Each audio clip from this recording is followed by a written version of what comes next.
दोस्तों कैसे आप पर नजर रखा जा सकता है, कैसे आप अनसेफ हैं, कैसे आपकी फोटोज वीडियोस किसी और के पास भी हो सकती है, कैसे आप हैक होते हैं, हैकर्स कैसे ये सब करते हैं, कैसे पता करें कि आप हैक हैं, और अगर आप हैक हैं तो उसे कैसे बचें। आइए जानने की कोशिश करते हैं इस वीडियो में। नमस्कार दोस्तों, मैं पार्थ मेहरा। आज हम हैकिंग के बारे में जानेंगे। दोस्तों सबसे पहले जानते हैं हैकिंग होता क्या है। किसी भी डिवाइस, ऑर्गेनाइजेशन, सिस्टम या किसी नेटवर्क को बिना उसके एडमिन के परमिशन से एक्सेस करने को हम हैकिंग बोलते हैं। दोस्तों ये जनरली पर्सनल या प्राइवेट प्रॉपर्टी, इंफॉर्मेशन या पॉलिटिकल या इकोनॉमिक बेनिफिट्स के लिए किया जाता है।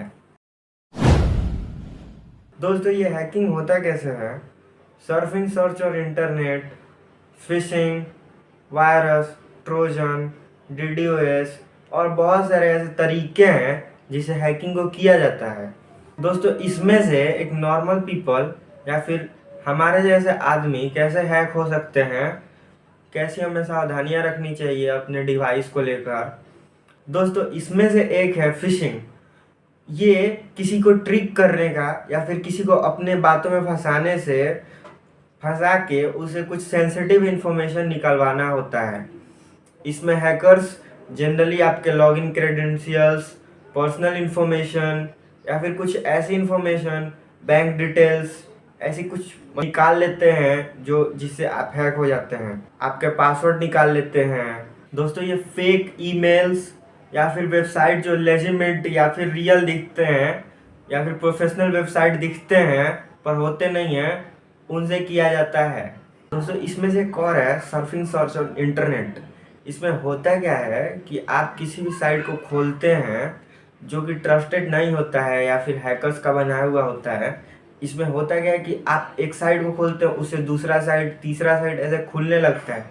उसमें या तो आपसे बोला जाएगा कुछ इंस्टॉल करने के लिए कोई ऐप, या फिर कुछ आपसे मतलब इंफॉर्मेशन मांग लिया जाएगा जिससे कि आप हैक हो सकते हैं, या फिर आपका जीमेल, लॉगिन क्रेडेंशियल्स मांग लिया जाएगा कुछ आपको ट्रिक करके। दोस्तों हैकिंग का एक और तरीका है मालवेयर। ये एक सॉफ्टवेयर होता है जैसे कि वायरस, ट्रोजन, ये भी एक मालवेयर है। ये जनरली डिज़ाइन किया जाता है आपके सिस्टम को डैमेज, डिस्टर्ब या फिर उसमें अनऑथोराइज्ड एक्सेस लेने के लिए। ये generally email attachment, infected software या मैलिशियस वेबसाइट के थ्रू किया जाता है। दोस्तों वीक पासवर्ड रखना, जैसे कि अपने कोई भी डेट ऑफ बर्थ, अपना नाम, किसी का अपने रिलेटिव का नाम, की अपने रिलेटिव का date of birth, mobile number, ऐसे वीक पासवर्ड से भी आप हैक हो सकते हैं। हैकर्स इसको आसानी से लेके जान सकते हैं कि आपका पासवर्ड क्या है, या आसानी से हैकर्स मैच कर सकते हैं उनके डेटाबेस से और आपको हैक कर सकते हैं और पासवर्ड जान सकते हैं। दोस्तों अनसिक्योर्ड वाईफाई, अगर आप बाहर में पब्लिक प्लेसेस पर वाईफाई यूज करते हैं तो वहाँ पे आप वीपीएन लगा के यूज कीजिए, क्योंकि वहाँ पे हैकर्स भी बैठे होते हैं। या फिर जो वाईफाई जो सिक्योर नहीं होता है वो उसमें हैकर भी बैठ सकते हैं, उसमें आपकी डिटेल्स भी वो चुरा सकते हैं और आप हैक हो सकते हैं अनसिक्योर्ड वाईफाई से। इसीलिए हमेशा वीपीएन लगा के यूज करें कोई भी वाईफाई। आउटडेटेड सॉफ्टवेयर एक बड़ा रीज़न है आपके हैक होने का। ये आप अपने डिवाइस को या फिर अपने कंप्यूटर को रेगुलरली अपडेट नहीं करते हैं, उसके चलते आपका जो सिस्टम होता है वो कमज़ोर होते जाता है। इससे वायरस या फिर एंटीवायरस आपका काम नहीं करता है और वायरस या फिर ट्रोजन, मैलवेयर बोल लो, जल्दी से आपके कंप्यूटर में एंट्री कर लेता है और आप हैक हो जाते हैं। दोस्तों पता कैसे करें आपका डिवाइस, आपका फ़ोन आप हैक हैं। दोस्तों यहाँ कुछ टिप्स हैं या फिर यहाँ पे कुछ साइंस हैं जो आपको बता सकते हैं कि आप हैक हैं या नहीं। इसमें से पहला साइन है अनयूजुअल अकाउंट एक्टिविटी। दोस्तों ये जैसे कि आप इंस्टाग्राम पे भी जानते हैं कि अगर आप किसी को पासवर्ड शेयर कर देते हैं तो वहाँ पे आता है अनयूजुअल लॉगिन अटैम्प्ट, वहाँ पे आपको बताता है। दोस्तों इसमें अगर आपके अकाउंट में लगातार सेटिंग्स चेंज हो रहे हैं, पासवर्ड भी चेंज हो रहा है, उसके बाद से आपको लग रहा है कि कुछ एक्टिविटी हो रहा है आपके अकाउंट में, तो आप समझिए कि आपका अकाउंट हैक है। सस्पिशियस ईमेल्स या मैसेजेस। दोस्तों, अगर आपको लगातार या फिर अनएक्सपेक्टेड ईमेल्स मैसेजेस आ रहे हैं जिसमें आपसे आपकी पर्सनल इंफॉर्मेशन पूछी जा रही है लगातार, तो या फिर किसी मालवेयर को इंस्टॉल करने के लिए बोला जाता है, किसी सॉफ्टवेयर को इंस्टॉल करने के लिए बोला जाता है आपको अपने डिवाइस में, तो वो भी आपने कहीं लॉगिन किया है या फिर आप हैक हैं, ये उसका एक साइन हो सकता है। लो इंटरनेट ऑन कंप्यूटर। दोस्तों, अगर आपका इंटरनेट अचानक से स्लो डाउन हो जाता है या फिर अनरिस्पॉन्सिव, काम नहीं कर रहा है अचानक से, तो ये एक साइन हो सकता है मालवेयर अटैक या फिर हैकर आपके डिवाइस पे नज़र रखे हुए हैं। Popup ads. दोस्तों, पॉपअप एड्स जो कि आपके एड्स आते हैं डिवाइस में, सिस्टम में, वो भी अगर ज़्यादा आ रहे हैं, अगर हमेशा आ रहे हैं, तो समझिए कि ये भी एक साइन है हैक होने का। Unusual network activity.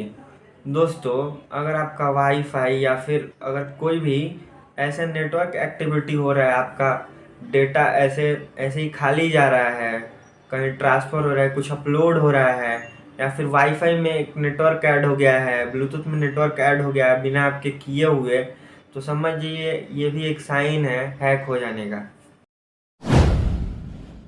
अब दोस्तों, कुछ टिप्स जो हैं जिससे हम हैकिंग को अवॉइड कर सकते हैं, हैकिंग से बच सकते हैं। एक नॉर्मल इंसान, मेरे जैसा, आपके जैसा इंसान हैक होने से बच सकता है। Use strong password.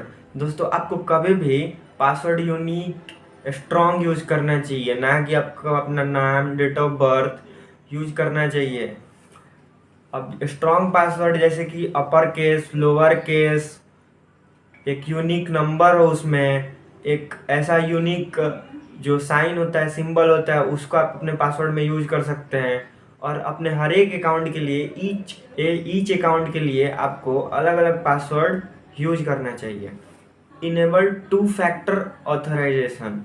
दोस्तों, आप अगर इंस्टाग्राम, जीमेल यूज करते हैं तो उसमें आपको एक ऑप्शन मिलता है टू फैक्टर ऑथेंटिकेशन का। इससे आपको होगा क्या, अगर आपके डिवाइस में कोई भी, आपके अकाउंट में कोई भी लॉगिन करना चाहेगा, तो वो आपको उसमें एक टू फैक्टर ऑथेंटिकेशन होता है, जिससे आप चाहे तो अपने नंबर पे ओटीपी लेके या फिर अलग तरीके से टू फैक्टर ऑथेंटिकेट कर सकते हैं। एक बैकअप पासवर्ड उसमें आप डाल सकते हैं, उसके बिना आपके डिवाइस में कोई लॉगिन नहीं कर पाएगा। दोस्तों, इसमें तीसरा है keep your software up to date.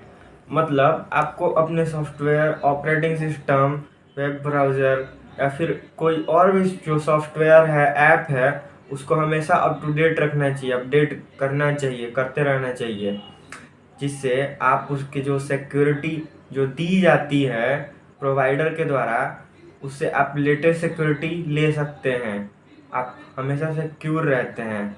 B caution from suspicious links. दोस्तों, अगर आप किस लिंक को नहीं जानते हैं, अगर आपको एक ईमेल अटैचमेंट आया है, अगर आप उसको नहीं जानते हैं, तो आपको उस पर क्लिक नहीं करना चाहिए, किसी भी लिंक पर क्लिक नहीं करना चाहिए। अगर आपको नहीं जानते उसको, तो या फिर आपको लगता है कि अगर आप हैक हो सकते हैं उस पर क्लिक करने से, उस सॉफ्टवेयर को इंस्टॉल करने से, तो आपको नहीं करना चाहिए वैसा, इससे सावधान रहें। Use antivirus software. दोस्तों, आपको कभी भी अपने डिवाइस को बिना एंटीवायरस के नहीं रखना चाहिए। आपको अपने डिवाइस, लैपटॉप या फिर अपने फ़ोन में एक एंटीवायरस, जो आपके ट्रस्टेड कंपनी, ट्रस्टेड एंटीवायरस जो है, उसको अपने डिवाइस में इंस्टॉल कर लेना चाहिए, जिससे आपके डिवाइस में मालवेयर के आने का खतरा नहीं रहेगा और आपके जो फाइल्स हैं और जो डॉक्यूमेंट्स है वो सेफ रहेंगे। Use secure wifi. दोस्तों, आपको कभी भी पब्लिक प्लेस में कोई भी bank details, credit card details, debit card या फिर कोई भी सेंसिटिव इंफॉर्मेशन वहाँ पे नहीं डालना चाहिए, नहीं यूज करना चाहिए पब्लिक नेटवर्क से। इससे क्या होगा कि पब्लिक नेटवर्क में कई सारे हैकर्स बैठे होते हैं जो कि आपके डेटा को चुरा सकते हैं। इसलिए हमेशा पब्लिक नेटवर्क्स को यूज करते समय हमेशा आप वर्चुअल प्राइवेट नेटवर्क, वीपीएन का यूज करें। इससे आप सिक्योर रहेंगे। दोस्तों सबसे आखिरी टिप जो है वो आपको हमेशा अपने जो डेटा है, फाइल्स हैं, वो हमेशा आपको बैकअप करके रखना चाहिए गूगल ड्राइव से, क्लाउड से, या फिर जो भी आपका जो इम्पोर्टेंट डेटा है उसको अपने लैपटॉप में, हार्ड ड्राइव में कॉपी कर लेना चाहिए। जिससे होगा क्या, कभी भी आप हैक हो जाएंगे, कभी भी आपका डेटा क्रैश हो जाएगा, तो वो आपका जो डेटा है वो बैकअप में रहेगा, उसको कोई खतरा नहीं होगा, जिससे आपका डेटा हमेशा सेफ रहेगा, आप उसको कभी भी यूज कर सकते हैं। धन्यवाद दोस्तों वीडियो यहाँ तक देखने के लिए। मिलते हैं किसी और वीडियो में। Till then keep growing. Bye.